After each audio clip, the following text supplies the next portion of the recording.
Hello everyone! As promised, it's the Tyranid Codex review. Tyranids are an interesting faction, especially when it comes to 9th edition, where they've been hit by quite a lot of the changes quite badly, especially the new blast rule. However, with a greater focus on elite infantry, and therefore less of a demand for blast weapons, and the increased demand for melee units, the Tyranids have actually made some presence in the competitive scene, almost being a counter-meta army of sorts. Now, before we dive into the review and talk about the units, let's talk mechanics. The first two mechanics are tied to each other very nicely, that being instinctive behavior and Synapse. Synapse is an ability granted to most Tyranid leader models and grants all the units within 12 inches of the Synapse unit the ability to auto-pass morale tests. Furthermore, it disables instinctive behavior for all units within 24 inches of a Synapse unit. So, what does instinctive behavior do then? Instinctive behavior gives you a -1 to hit if you are targeting a unit that is not the nearest visible enemy unit, and a -2 to charge rolls unless you are charging the nearest enemy unit. You can finagle ways to avoid this penalty if you position your units well, but generally you want to avoid this penalty if possible. Seeing as you need to include at least one HQ to make a sensible Tyranid army, you should have at least one Synapse unit to spread the aura, unless you take Old One Eye as your only HQ unit. Now for Shadow in the Warp. This means that any non-Tyranid Psyker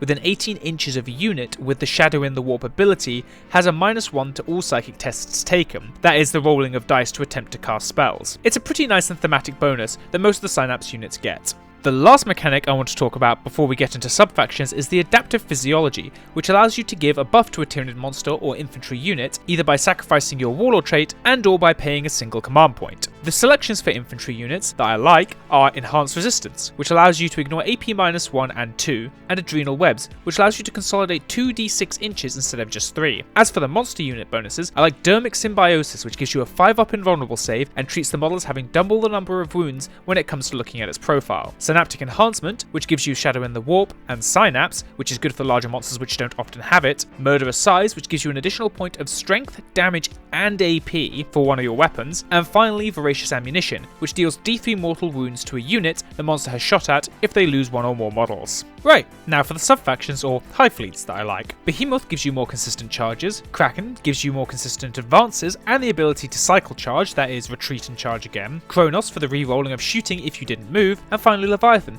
for the army-wide 6-up Feel No Pain. Tyranids like Necrons and Space Marines get the ability to make their own sub-faction as well. They are unrestricted on the 2 traits they can take, so mix and match to find out what you like. The ones that I'm a big fan of are Adaptive Exoskeleton, which gives your Gaunts, Gants and Gargoyles a 6-up invulnerable save, Cranial Channeling, which allows you to reroll your psychic tests, and Pack Hunters, which gives you an additional point of AP if, when you are making a melee attack, you have more models in the unit you are attacking with than the unit you are targeting. I guess something I have been neglecting in my recent videos is talking about Relics and Warlord traits. For Tyranids, their Warlord traits are quite easy. Take an Adaptive Physiology. If you don't feel like taking Adaptive Physiology, I guess Synaptic Linchpin for some extra Synapse range, the Leviathan trait for some rerolls, or the Kronos one to deal some mortal wounds to Psykers that fail their tests. As for Relics, the Maws of Thyrax are okay as they let you reroll all hits in the fight phase after you kill your first model. The Norn Crowned is good if you're feeling lazy and just want to extend the range of Synapse. Pathogenesis is alright as it gives you a bit more range and some rerolls, and finally the Resonance Barb, which is really good for giving you an extra cast of a power, an extra deny, and a +1 to all your psychic tests, although the only characters with enough spells to be able to cast all the powers are the Broodlord, Turvagon, and Hive Tyrant. Before we get to the main section of the review, I'm going to go over the star ratings again quickly. 1 star is an underpowered unit. It doesn't perform particularly well and probably requires a significant buff.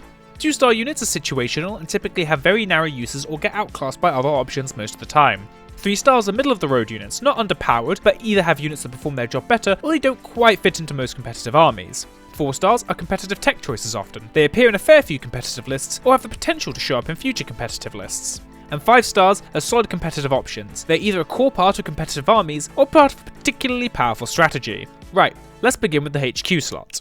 Kicking off the Tyranid HQ slot, we begin with the lowest rated unit with the Turvagon. It gets 2 stars. You generally don't care too much about replacing lost Termagants, as when a squad gets hit, they tend to go splat in their entirety. Any additional squads you would spawn cost reinforcement points in match play games, so you can't just endlessly swarm your opponent. You do get rerolls of 1 to hit for nearby Termagants, but honestly I don't think you care too much about how good your Termagants are at shooting. They're mainly on the board to claim objectives. The last thing to talk about the Turvagon is its offensive capabilities. A 4-up weapon and ballistic skill leave a fair amount to be desired, and while I do really like the massive scything talons, there are units that make better use out of them. Finally, the Tervigon is a Psyker with the ability to cast 1 power and deny 1 spell. Unfortunately, the Tyranids have Psykers in abundance, so being a Psyker really isn't as big of an upside as it usually is. Talking about the Swarmlord is a little difficult without treading too much on the Hive Tyrant, but he does get at least 3 stars. He does cost significantly more than the Hive Tyrant, but for the extra 100-ish points you are paying to get him, you get 2 more strength, no degrading weapon or ballistic skill, and 2 extra attacks. And that's just in the profile. The Swarmlord also gets +1 to their invulnerable saves in melee, and the ability to move a single nearby unit instead of letting them shoot. This is actually really useful for getting your units into melee faster, especially for things like Gene Stealers, for example, which don't even have a ranged weapon. Of course, that's just what you're getting over the normal Hive Tyrant. The regular Hive Tyrant also gets a 3-star rating. The Swarmlord and the Hive Tyrant are both combat-oriented characters, not really handing out as many buffs as a normal HQ unit. They have a very good weapon skill, and quite a good ballistic skill, and then they have good strength and good strength ranged weapons to complement those high skills. They have pretty good toughness and wounds for their point values, and an okay regular save. A big plus is the invulnerable save, which is at a 4-up, which is very annoying to chew through. Now, due to the wounds characteristic of the Hive Tyrant and the Swarmlord, they are actually very vulnerable to being shot to bits because they don't receive the benefit of the Lookout Sir rule. This means you could end up losing your Hive Tyrant very quickly, or end up with them very crippled for the rest of the battle. The invulnerable save does help mitigate that a little bit though. The other things to note about the Hive Tyrant are the 2 psychic powers you can cast, and Deny, which the Tyranids have a decent selection of, but I'll get more into the detail about that in the Neurothrope section. The weapon loadouts I'd try for the Hive Tyrant would be more melee focused. Take wings and something like a monstrous bone sword and rending claws or whatever else floats your boats. Or you should probably also throw on adrenal glands as it gives you +1 to your advances and charges. These can be equipped on a lot of the units, pretty much every unit in the army, but I'll be only mentioning them on the units that actually matters on, to me at least. I wish the Hive Tyrant could be equipped with 2 Stranglethorn cannons or Heavy Venom cannons, because that would give you a unit that make absolute mincemeat of Marines and the like. I also wish the Hive Tyrant could carry some weapons that actually increased its strength without having to bank off of stratagems and other upgrades.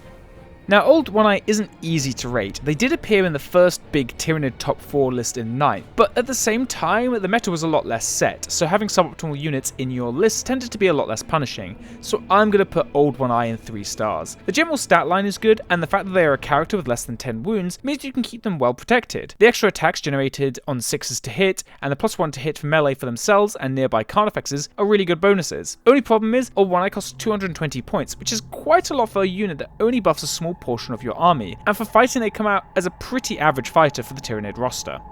Now comes the Tyranid Prime of 4 stars. I like cheaper HQ options as it frees up more points to spend elsewhere in your army. Their buff is pretty limited as it only affects nearby Tyranid warriors, but adding 1 to their hits makes their shooting and fighting even more reliable. Basically, if you're bringing Tyranid warriors, you probably want a Tyranid Prime. As for combat effectiveness, they're basically a slightly better Tyranid warrior, having an extra point in toughness, weapon skill, ballistic skill, attacks, and save, and 3 extra wounds. All nice stuff to keep your Tyranid Prime killing stuff. The only restriction on weapon equipment over the warriors is the inability to take the biocannons, which is a bit of a downside because the biocannons are actually pretty good.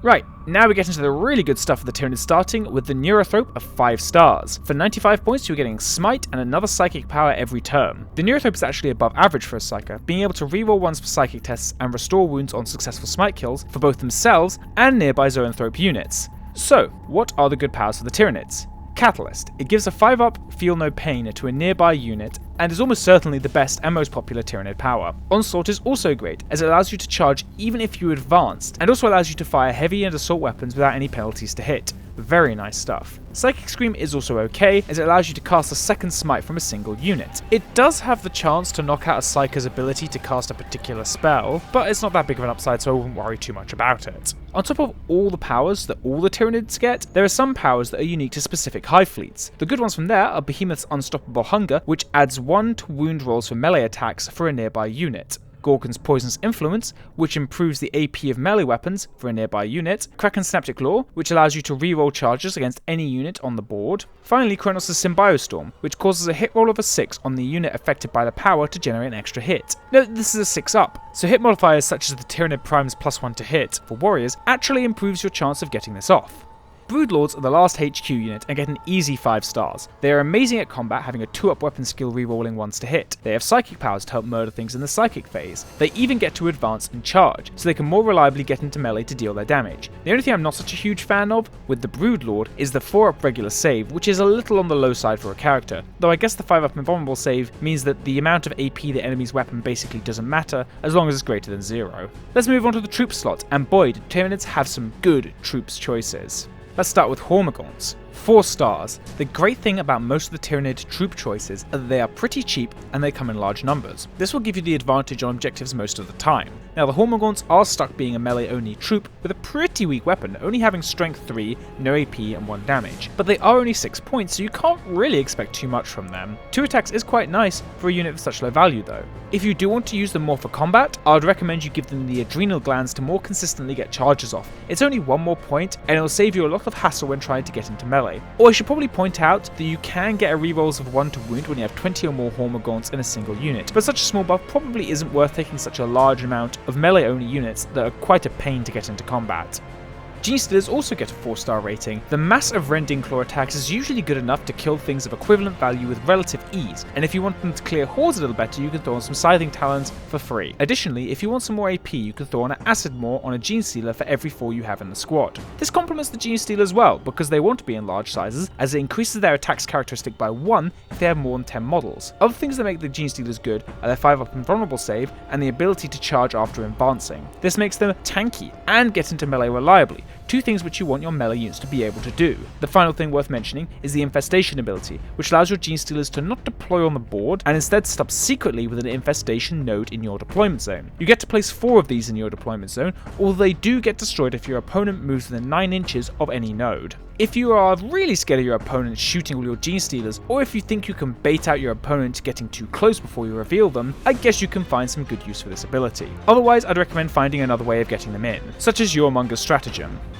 Tyranid warriors continue the 4-star trend. They have the most damage potential out of all the Tyranid troop choices, or at least they do when they don't have their default equipment. Giving them Death Spitters, Barbed Stranglers or Venom Cannons are good ways of getting them to deal some ranged damage, and Bone Saws or Rending Claws as well as Adrenal Glands for melee damage. Admittedly, you are limited to 1 Venom Cannon or Barbed Strangler per 3 models in the unit, but they're still very effective weapons when you get to use them. One of the cool things about the Tyranid warriors is the fact they have the Synapse ability, making them the cheapest Synapse unit in the Tyranids if I'm not mistaken. Plus, because it is in a unit made of multiple models, the Synapse is spread further. Of course, the best thing about the Tyranid warriors is the 3 wounds per model, which makes them very annoying to kill. Toughness 4 is pretty average and the 4-up save isn't great, but the wound's the most reliable form of tankiness, and having them on your troops does make it hard to justify dumping high damage weapons into them. Next in the troop slot are Termagants, 5 stars. They are 5 points a pop for a single strength 4, 0 AP, 1 damage shot. What makes them good though is they are so cheap and good at holding objectives. In fact, if you build a large enough swarm of them, they, much like the Hormagaunts, get a reroll of 1s to wound, but instead of melee attacks, it's for their shooting attacks. And seeing as Termagants have higher strength range attack than the Hormagaunts' melee attack, the reroll of 1s to wound is even better. Yeah, these guys are toughness 3, have only 1 wound and a 6-up save, but with the amount of bodies you will dump on the table, it'll be hard to clear them all out. Now you can take Devourers for only 4 points more, which does work out to being better damage per point than the Flesh Borer, plus you get the extra range, but this is where you have to avoid falling into one of the fallacies you can do when talking about Warhammer units. Just because a unit mathematically works out as having a higher damage per turn or wounds per point doesn't mean that spending the extra points is worth taking the extra equipment. This is because you have to consider the purpose of that unit. In the case of Termagants, their role is to hold objectives and shoot any unit that comes in to try and attack them. They are there to screen for your characters, or look out sir, so any extra points added onto them end up being wasted when they get blown up by something that easily outranges them. Finally, Ripper Swarms are also 5 stars. They are the cheapest troop choice due to their low unit size, and per wound they work out being incredibly efficient, although they do come out to be 12 points in total per model. The big advantage with Ripper Swarms is the ability to deep strike them out of the gate, which is great for getting to backline objectives. Their combat potential is absolutely abysmal, not even getting any access to any rerolls, unlike the Hormagaunts. I guess 4 attacks is quite a lot, but you won't have them wounding much infantry, seeing as you'll be wounding most infantry on a 4-up at best, and you'll have to be hitting on a 5-up, it just means you won't be doing a lot of damage with them. Right, now we can get started on the elite slot. Some really good stuff here, and some lackluster stuff as well. Starting with the lackluster units, we have the Horospecs at 1 star. I want to start by talking about the Rapacious Hunger ability, which allows your Horospecs to make extra attacks with your shoveling claws for every model you kill with its weaker Ravenous Maw. Now you do get D3 extra attacks with the Ravenous Maw, and I do like more attacks, especially when compensating for a low weapon skill like the Horospecs, only having a 4-up weapon skill for some reason. But you lose out on strength, AP and damage of the shoveling claws if you choose to use the Ravenous Maw, so you can choose between having fewer attacks with more power, or gamble on getting some low power attacks through so you can get to use the stronger attacks. It's just a bit of weird design. So its offensive power is weird and not exactly clear what it should be targeting. I guess I like the toughness 8 for its low points cost, which I think is one of the lowest cost toughness 8 units, but its cost is still too much for the damage potential you're getting out of the Horospecs.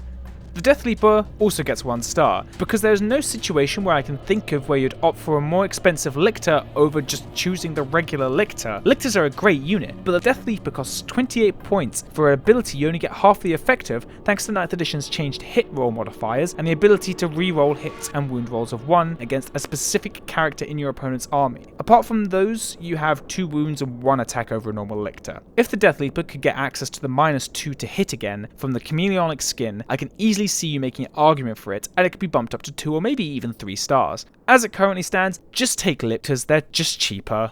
The Malceptor also gets 1 star. They're a big and tanky Psyker. Problem is, you can take better Psykers with either the Hive Tyrant or the Neurothrope, who either match it for tankiness or have a better invulnerable save respectively. The Hive Tyrant can add shooting onto its prowess and has better melee and a selection of melee weapons, and the Neurothrope is so much cheaper you can almost get 2 Neurothropes for the price of 1 Malceptor, which is giving you double the number of powers to cast. The only other thing that differentiates the Malceptor from the other Psykers is the Psychic Overload ability, which is just bad due to its incredibly limited range and only doing 1 mortal wound most of the time. I would at least say that I like the melee of the Malceptor if it weren't for the 4-up weapon skill. The Tyrant Guard gets a 2-star rating. The Tyrant Guard do have a nice ability to bodyguard for Hive Tyrants and are reasonably tanky themselves, having toughness 5, 3 wounds and a 3-up save. Getting the bodyguard rule for the Hive Tyrants is actually more important as they have over the 10 wounds and can be shot at by anything. Plus, if for some reason your Hive Tyrant gets destroyed while your Tyrant Guard are nearby, they get an extra attack for the rest of the game. The things I don't like about the Tyrant Guard are their only good weapon being the Crushing Claws, as everything else lacks sufficient damage or AP, and their high base cost. Also, their movement is a little slower than the Hive Tyrant on their top profile, so you'll have to make your Hive Tyrant move slower to stay near their bodyguards.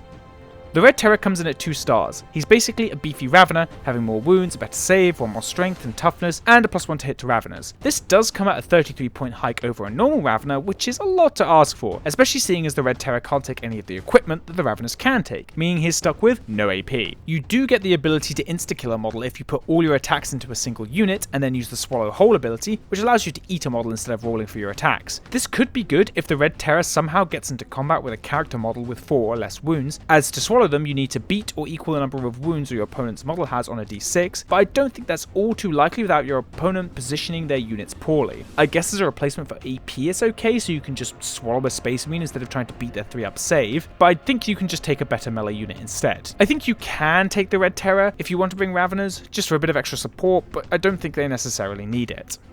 Pyrovores get a 3-star rating. Now they are pretty tanky for their price, having 4 wounds and a 4-up save, and also carry an Assault Flamer with strength 5 and -1 AP. The thing that hurts about the Pyrovore is the 5-inch move, which means they are painfully slow for a unit that wants to get into close range, and of course the limitation of having 10 inches of range instead of the now common 12 inches on flamethrowers. Now, with melee being more popular, flamethrower units will of course be good to have a strong overwatch to kill them before they can get in, and the Pyrovores do actually have a pretty good melee to kill things that actually get through the flamethrowers. The unit side does kind of suck, having only a maximum unit size of 3, which not only limits the effectiveness of their overwatch, but also means they eat up elite slots if you want to take a decent number of them, and the elite slot is quite valuable for Tyranids. To conclude the section on the Pyrovores, you really do need to find a way to get them into range quickly if you're intending on using them offensively. I guess defensively though, they're okay.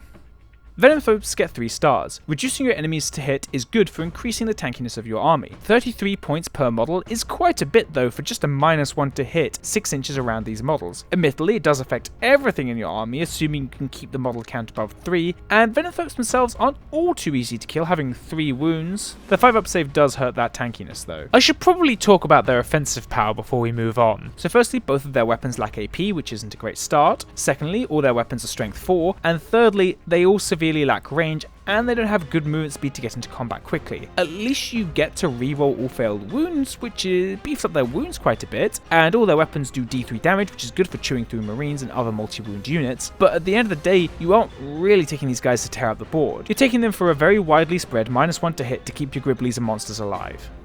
Lictors come in at 5 stars. Deep Strike, AP, and multiple damage weapons are all good stuff. They even get a gun to shoot into combat as well. The thing that pushes Lictors above most of the other things you can shove into the backline as Tyranids is the re-rolling to charges out of Deep Strike, which allows you to more consistently get into combat out of Deep Strike. There really isn't much more to talk about with the Lictor, apart from the +2 to saves from cover instead of the normal +1 you get, which is okay for keeping them alive after they murder whatever they get into combat with.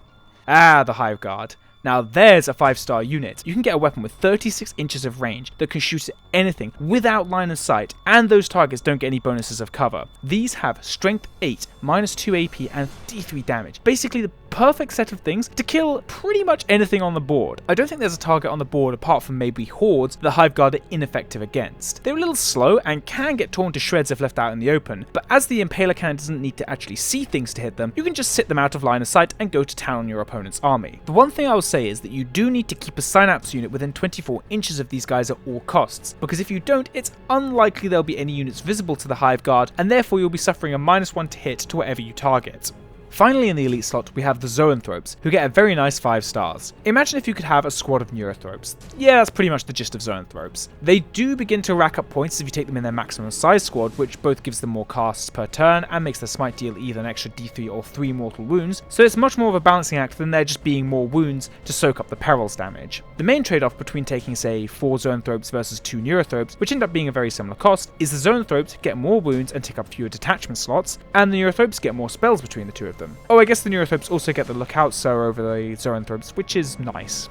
The fast attack slot is not one the Tyranids really make a ton of use of, but we'll take a look through it. Starting at the very beginning, we have the Mucilid Spore, and the Spore Mines at 1 star. There is an asterisk attached to these guys that is quite important, so if you see any future units with an asterisk lingering around in their entry, you'll know that they somehow interact with one of these two. So as a unit, both the Mucilid Spores and the Spore Mines float in from space 12 inches away and then get shot to pieces. Both have abysmal toughness, low to no saves, and barely any movement. The Mucilid Spore does have an annoying 3 wounds to deal with, but I don't think you want to be paying 22 points for it. Now the deal with these guys is that you are supposed to spawn them for another unit, or float them in 12 inches away, don't get them shot, and then charge them into your opponent after moving 3 inches closer to them for a 9-inch charge. There are 2 problems with this, even disregarding the fact that your opponent can just shoot them. Number 1, you have to make a 9-inch charge, which is not all too reliable even if you throw a reroll in there, and number 2, your opponent can just move 3 inches away from them, and then you can't even charge them. The most egregious thing about them is that your suicide units can deal no damage even if they manage to finish the charge phase within 3 inches of your opponent, because that's the distance they need to detonate. For the Spore Mines, it's not quite as bad because they are much cheaper than the Mucilids, but even then you're just throwing 10 points into the garbage. I guess the upside of these mines is that when you get them in, you're doing anywhere from 1 to D6 mortal wounds. So, knowing my luck, anywhere from 1 to 1 wound.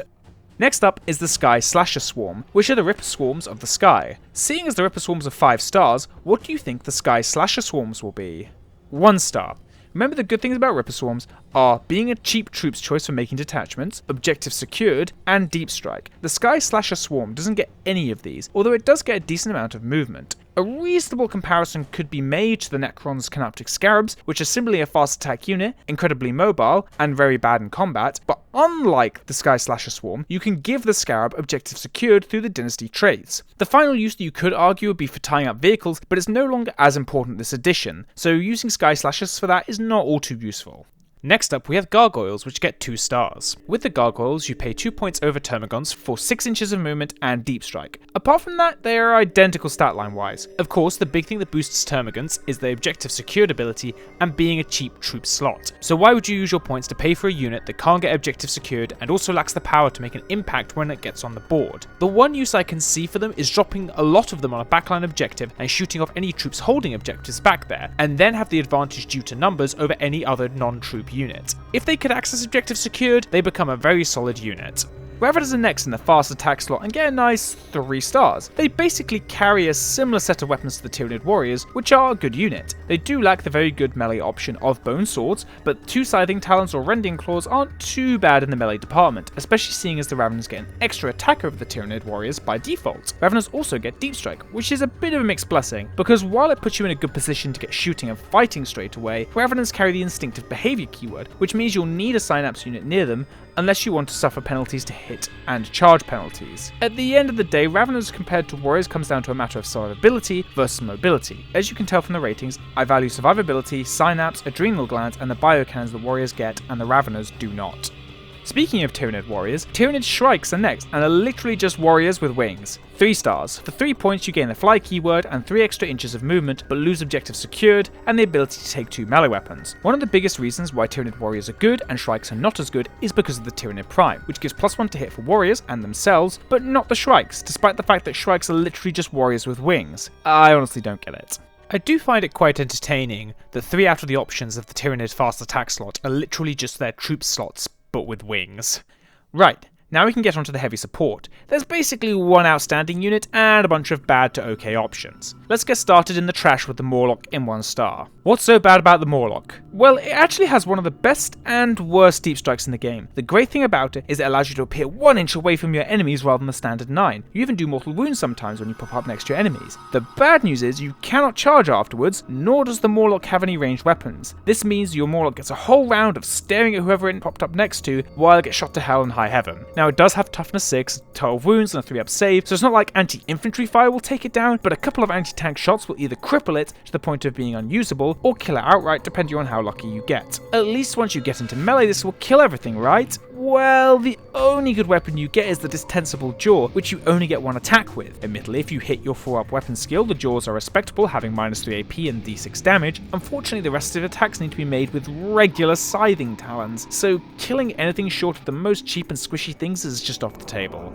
The Toxicrin comes in at 2 stars. It has a pretty good weapon skill considering that most of the Tyranid monsters only have a 4-up weapon skill. It gets to reroll all failed wound rolls for all of its weapons, which is really good for getting a lot of extra damage in more consistently. Its tankiness isn't great, only having toughness 7 and a 3-up save, although you can of course support this with Dermic Symbiosis. The problem is you can only choose 1 model for Dermic Symbiosis, and I think you're going to be favouring other units over the Toxicrin. Furthermore, unless you commit command points or points into other models, the only way of getting the Toxicrin in and effective in combat is by using its 8-inch move, which I don't think is that high. There are definitely slower units out there, but they are typically cheaper, so you don't mind losing them on the way up as much, or they have longer range weapons. The Trigon Prime is in 2 stars. I was really umming and erring over where I wanted to put the Trigon Prime because you are paying 40 points over the regular Trigon for Synapse and 6 extra shots on their ranged weapon. Then I started debating over the value of Synapse and whether or not it's actually a bad deal to get Synapse in the backline with your other deep striking units. Then I realised the Trigon Prime came to a massive 250 point cost because of the massive Scything Talons. Now you can get an extra Troops Choice unit in the deep strike with the Trigon and the Prime variant, which is good for Hormagaunts, Genestealers and Tyranid warriors. But honestly, I think I'd rather take a Hive Tyrant with wings to get into the backline with your already deep striking units. Firstly, because it's cheaper coming out to 200 points with minimum war gear, and secondly because it is tankier with a 4-up invulnerable save. Though back to the Trigon Prime, you can actually kit this out with your Warlord traits and relics due to it being a character unlike the regular Trigon. This means you can pump it up to be reasonably consistent getting into combat and killing things, assuming it doesn't get bogged down fighting infantry or anything else that can waste its 6 attacks. Part of me wishes all monsters of the side had some kind of sweeping attack to knock away infantry. I also wish it could carry either a ×2 strength weapon to get more reliable wounds, or could just take off one of its massive Scything Talons, because the third one is beyond redundant, and it just tacks 30 points onto a model that doesn't need to cost more than it already does. Next is the Trigon Regular at 2 stars as well. It is cheaper than the Trigon Prime while having the same fighting equipment and most of the same abilities, but it lacks a few key things that help the Trigon Prime. It's pretty good in combat, but at an expensive 210 points is probably a bit too much for a unit that can bring 1 troops unit in deep strike and is pretty good at fighting.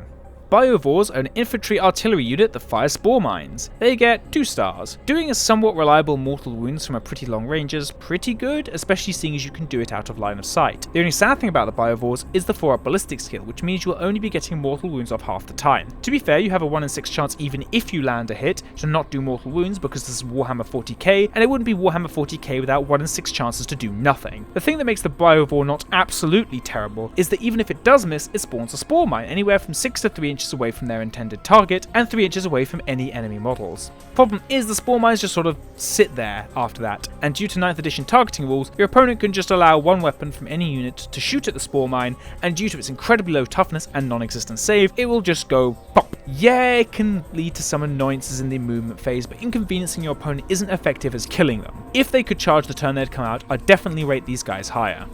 Right, now for the Carnifex. It gets 3 stars. It has a good selection of weapons and a good amount of ways to use them. They are surprisingly cheap actually, at a base cost of 80, although they aren't exactly the most tanky or best in combat, being stuck with a 4-up weapon and ballistic skill base. You do get a +1 to hit on the charge and some mortal wounds, so you want to make sure your combats are fast and that your Carnifex is always charging. In this edition, with a fair few melee units and a fair few tanky melee units, reliably charging without getting caught up in combat isn't necessarily going to be all too common. I guess that is an advantage of taking them in high fleet Kraken, so you can continuously cycle charge. You can also get a +1 to hit for ranged attack if you take the enhanced sensors for an extra 10 points. So for loadouts on the Carnifex, I'd say there's about 3 different ones you can go for. The DAC effects, where you take enhanced senses, Spore Cysts, which give you a -1 to hit for ranged attacks, a heavy venom cannon, and 2 death spitters with Slimer maggots. Once again, I wish you could take 2 heavy venom cannons. Anyway, loadout 2, distraction effects. Take adrenal glands and Spore Cysts, but stick with the default scything talons. This is a relatively cheap Carnifex that is enough of a problem that your opponent has to shoot at it, but is also by far not the most combat effective version of the Carnifex. Final loadout, the Smash Fex. Take the monstrous crushing claws, adrenal glands, tusk, bone mace, and you can decide whether you want the Spore Cysts for some extra protection or not. This is the best loadout for melee, and you can do some considerable damage against most targets with this loadout. You can't really sweep through infantry, but anything else this Carnifex is effective against. It does come out to an expensive-ish 130 or 140 points though, so take that in mind.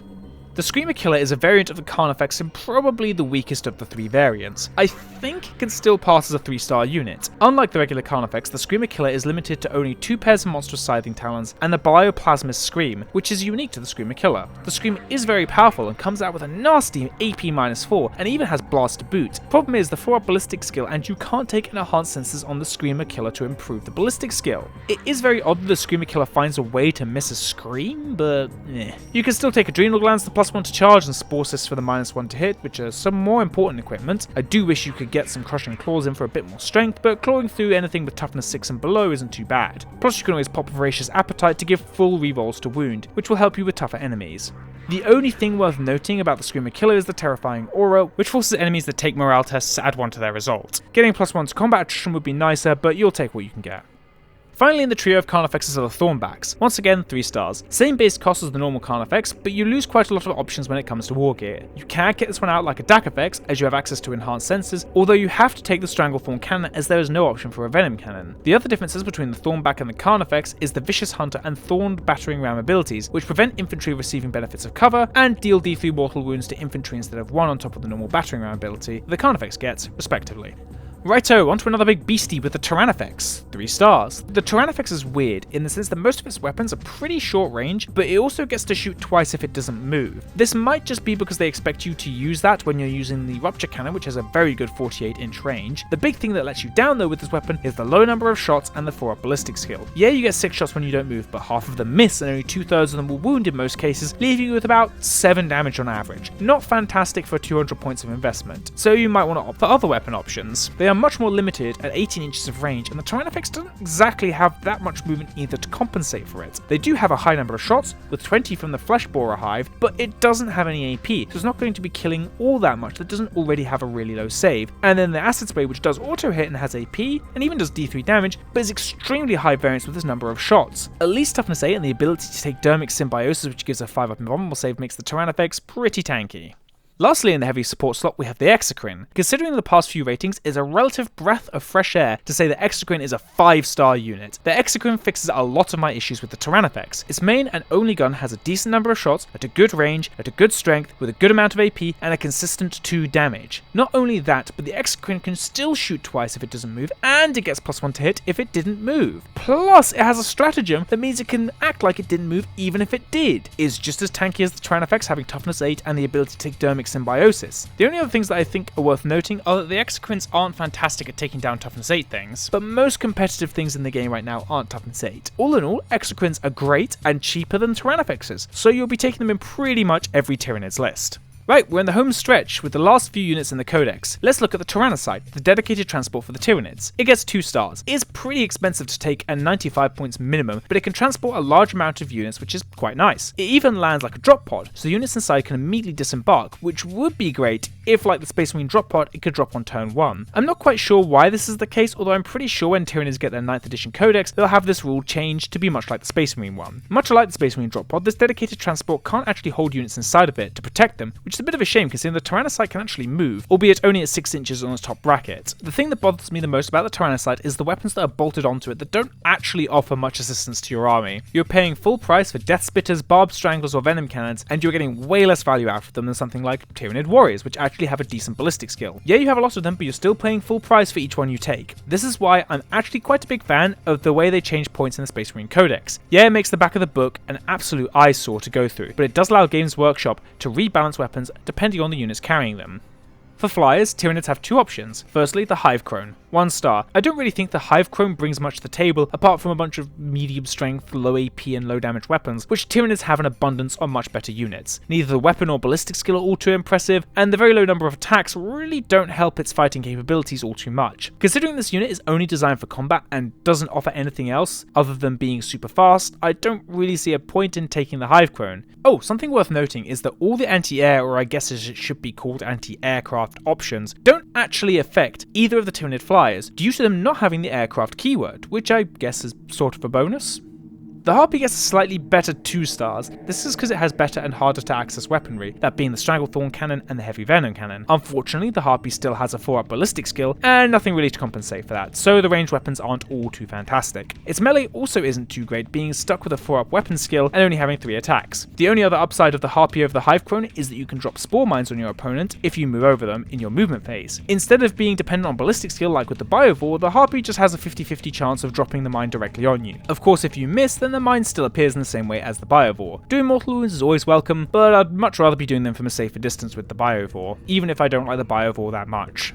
The last unit to cover is the Sporicist. It's another fortification which cannot move, so 1 star. At least it can be set up immediately almost anywhere on the battlefield, unlike a lot of bad terrain pieces. It suffers from a lot of the same issues as the Tyranid when it comes to combat. It has the same set of guns, except of course this thing can't transport stuff into useful places. Instead it has the massive upside of not being able to move. Wait.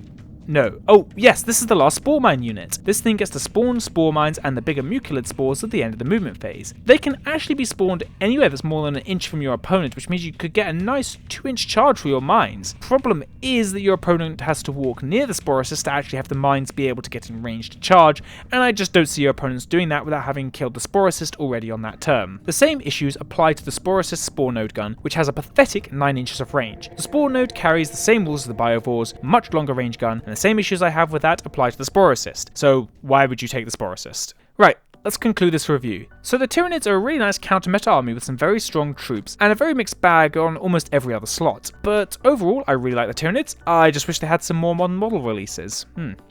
Before we go, I'd like to shill the channel join feature again. Don't worry, I won't do it too many more times. It's right next to the subscribe button, and it's not too expensive to get access to some cool emotes and even an exclusive channel on Discord, where I post previews of upcoming videos and the like. I also give you access to the unlisted version before it goes onto its monetized version, so if you want to get the videos a few hours ahead of time, there you go. Also, a massive shout out to Fipler for being the first one of my knobs and for sending me some Steam games, which is greatly appreciated. Oh, yes, I should probably actually give you a link to the Discord. It's down below in the description. Join it for memes and posting pictures of models and whatnot. Anyway, I'd like to thank you all very much for watching this video. If you would like to see more, don't forget to comment and subscribe. Eat your beans and munch down on some Raisinators or whatever makes you happy. Oh, and I know it's a bit of a stretch, but I'd really like to hit 10,000 subscribers by the end of the year. I'll be following that milestone up with a Q&A video. Alright, I hope to see you all in the next video.